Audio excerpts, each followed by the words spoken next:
Welcome to our last stop on the California adventure. It has been such a blessing. We have met so many interesting people, and we continue just to explore like so many things that inspire me as a host.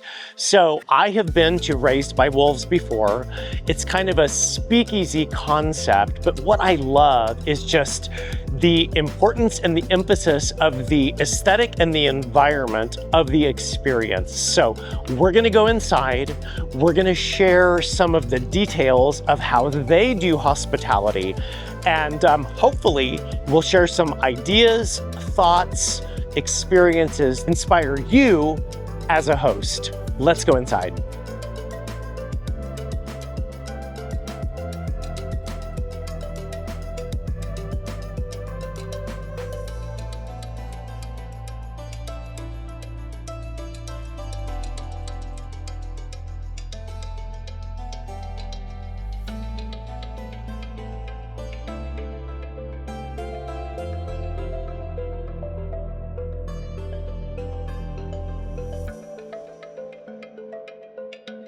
So the California adventure continues to unfold. We just had a magical afternoon at Fox Point Farms.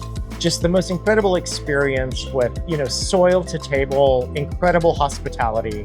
And we are now at Raised by Wolves in La Jolla. So we're gonna have some fun talking about cocktails, talking about the approach to hosting and hospitality, and just continuing to explore curated and elevated experiences. So we are so glad you're here. Let's have some fun. We're here with Cassie at Raised by Wolves. So I'm gonna ask you, so you just told me that you're new-ish to bartending. Like it was a journey to get here to craft bartending. Exactly. Indeed. So in your opinion, like what's the most important thing of a craft cocktail?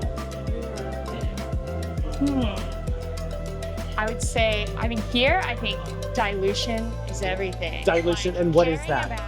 Right. How long ice is hitting it, which cubes you're using. Yeah, I would say I dilution. love that. So like, how cold temperature and dilution is everything. So ice is important. Yes. Ice is when someone important. doesn't sip the cocktail right away, you're like, well, it was meant to be sipped at that temperature. And you're like, I love that. So but timing. You can't have warm gin. No. I love that. I love that. Well, so I just, we just filmed an episode this morning at Baker and Olive, which is this amazing store in Encinitas. They're like balsamic vinegars, olive oils. There's actually some amazing cocktails that you can do with a balsamic vinegar. The guy in the store that was like with me, and he like guided me through making a paloma using their grapefruit balsamic vinegar. And the importance of the timing between the shaker and then going on to fresh ice, I had never thought of that before. That's beautiful. It's beautiful. Yeah, absolutely. So what is your favorite cocktail to make? Well, my favorite cocktail on our menu is the Island Old Fashioned that your friend ordered. Sounds amazing. So that's your favorite? Yeah, my absolute favorite. It's been on the menu since we opened in 2018. It's a Irish whiskey. Right now we're using Teelings, and it's done in a rum barrel, so lots of flavor from that. We're pretty famous for a banana coconut pandan liqueur that we make in-house. So it's coconut washed, and we put that in a banana cream flip, as well as the Island Old Fashioned. So it's still a traditional build as an old fashioned, as like 2 ounces, and half an ounce of your coconut liqueur. Pandan comes out a lot rather than the banana, and I really love that. A little nutty. Put a little nutmeg on top. That sounds magical. Amazing. So can you make that over here for us? Absolutely. Can you make it? Yeah, come and make it for us. And then I'm going to look and get something else as well. Yeah, but let's start I'm a with... notorious gin snob, so I love making... You guide me. I want to know. A crushable gin cocktail. Tell me. I don't know if you want ours or anything and everything. You tell me, like, what is your gin recommendation? I just say in cocktails in general, I love an equal parts cocktail. Okay. Like Naked and Famous, Tongue Twister, Last Words, everyone knows. Okay. Where it's like sweetened by the herbal liqueurs rather than adding like simple syrup or something. That really tickles my fancy. Okay. Right now I'm on a crop top kick. So what's a crop top? Crop top, equal parts gin, lemon, pamplemousse liqueur, and Amaro Montenegro.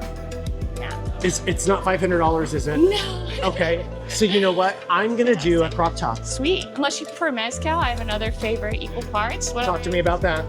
That one, tongue twister, is equal parts mezcal, lime, falernum, and green chartreuse. I'm gonna do the crop top. Crop top. Yep.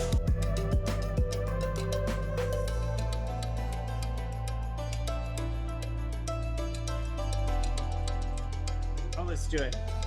Here we go. Cheers. Salud.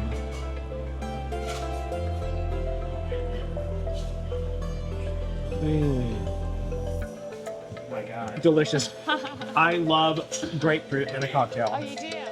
It's so good. I usually stay away from it, so the pamplemousse is like Right. an approachable way for me to Right. enjoy it. No, it's delicious. It's awesome. Great. That's so fun. All right.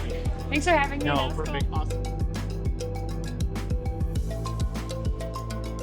So it's been such an honor to be here at Raised by Wolves because it really exemplifies the importance of details in hosting. So as you saw from our earlier moment when Cassie was making our incredible cocktails, my question was like, what is it that motivates you in making drinks? And her response was dilution, the idea behind ice and the time that a drink is exposed to the ice and in the glass. And my point with that is, the devil is in the details. It doesn't have to be difficult, but it has to be thoughtful. So be thoughtful about your ideas in the way you host. So thank you for being with us today. It's been a joy to have you along for our California adventure, and we'll see you on our next episode. Bye. Thank you.